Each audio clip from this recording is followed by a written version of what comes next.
In the early 19th century, southern Africa was on the brink of a seismic change, one that would see tribes unite under a single banner and one man rise from obscurity to become a legend. Shaka Zulu.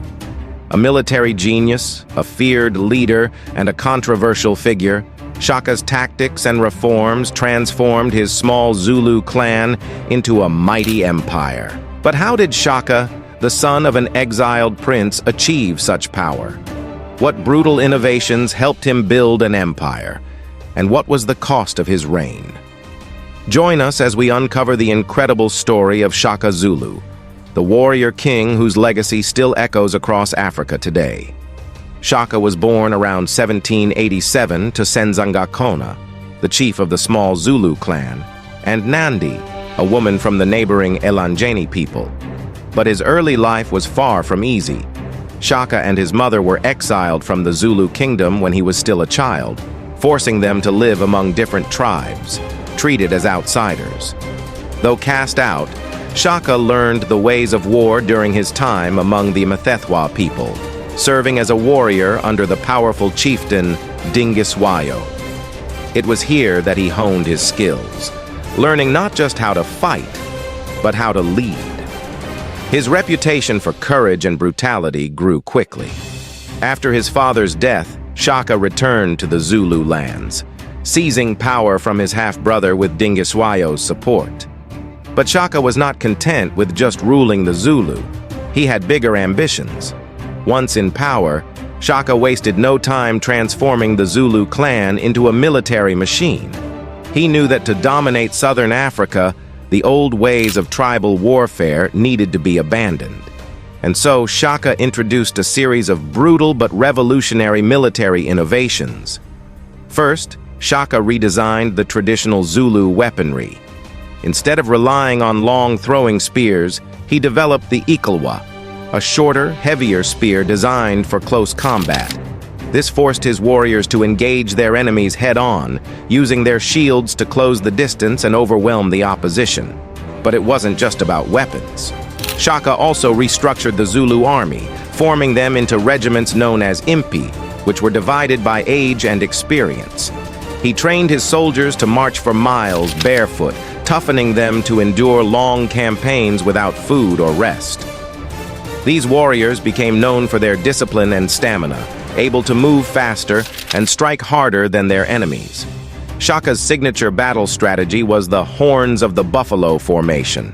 His forces would flank the enemy on both sides, surround them, and crush them in a decisive charge. Time and time again, Shaka's enemies were caught off guard, unable to escape his deadly grasp. But Shaka's reign was not without controversy. His conquests were brutal and his methods ruthless. Entire tribes were wiped out, absorbed into the Zulu kingdom or destroyed, a period known as the Mafeking, the crushing. Shaka's rise to power reshaped the entire region, but it also left a path of destruction in its wake. By the early 1820s, Shaka's empire stretched far beyond the Zulu homelands. His kingdom was feared, and his warriors were unmatched. But Shaka wasn't just a brilliant tactician. He was a master of psychological warfare.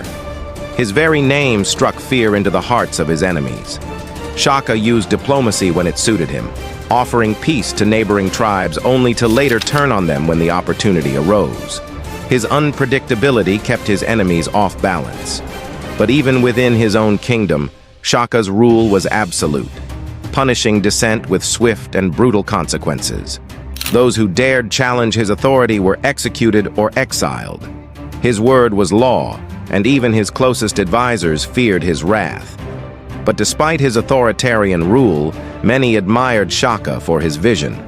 He had united the Zulu people and forged a powerful kingdom where there had once been only scattered clans. As Shaka expanded his influence, news of the Zulu king reached beyond Africa. European traders, settlers, and missionaries began arriving on the shores of southern Africa, hearing stories of the mighty Shaka and his fearsome warriors.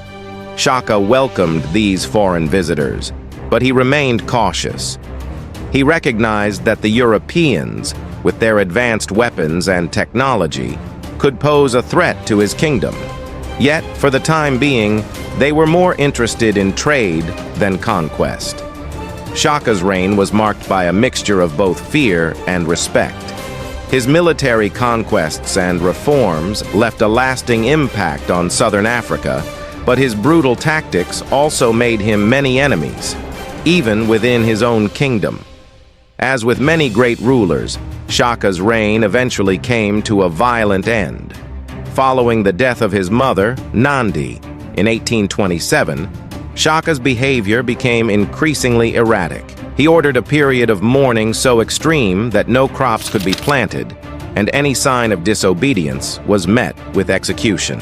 Loyal subjects grew weary of his extreme demands. It wasn't long before his half-brothers, Dingane and Malangana, plotted against him. In September 1828, Shaka was assassinated by his own kin, ending the reign of the greatest Zulu king in history. Shaka Zulu's legacy is one of triumph and tragedy. He was a visionary leader who transformed a small clan into a fearsome empire, a master tactician whose military innovations are still studied today.